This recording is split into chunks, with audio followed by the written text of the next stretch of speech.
Je m'appelle Asibet Priscilla, étudiante en première année de la sociologie et de l'anthropologie.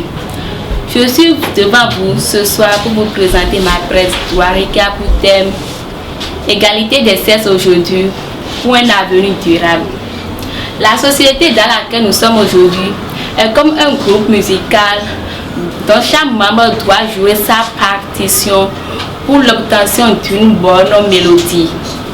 Ce qui voudrait dire que tout le monde doit jouer son rôle pour le développement de la société. L'homme est morphologiquement différent de la femme.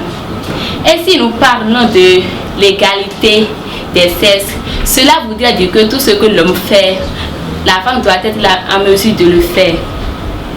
Mais nous ne pouvons pas demander par exemple à une femme de prendre de la hache et de creuser de trous jusqu'au point où elle puisse trouver de l'eau sur un terrain sec comme celui de Gros par exemple. Si nous parlons de l'égalité, donc la femme doit être aussi supérieure à l'homme et l'homme aussi doit être supérieur à la femme. Or, la Bible, Dieu a dit que l'homme doit être supérieur à la femme.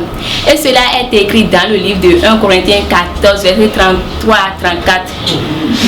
Les femmes se taisent dans les assemblées, car il ne les est permis de parler, mais qu'elles soient soumises à leur mari. Si elle veut s'instruire sur quelque chose, qu'elle interroge leur mari à la maison. Car il est malsain à la femme de parler dans l'église. Et il devait m'aider aussi. C'est le déséquilibre qui fait avancer. Chers membres du jury, j'aurais souhaité qu'on parle de complémentarité des sexes aujourd'hui pour un avenir durable.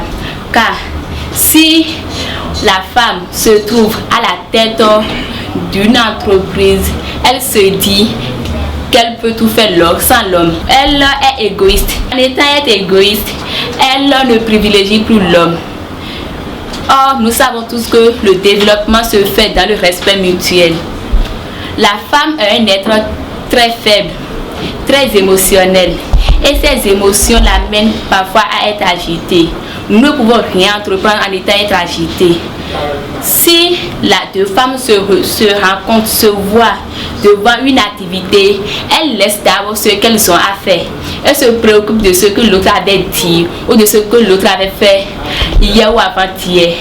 Donc, cela ne peut pas, avec ça, la femme ne peut pas être supérieure ou la femme ne peut pas être égale à l'homme. Si la femme amène le peu qu'elle a, plus ce que l'homme apporte, si les deux se comprennent, je pense qu'on peut se développer, je pense que le pays peut évoluer. Donc, il n'y a pas d'égalité pour un développement, mais plutôt de complémentarité pour un développement. C'est la candidate numéro 9. S'il vous plaît, votez massivement pour moi.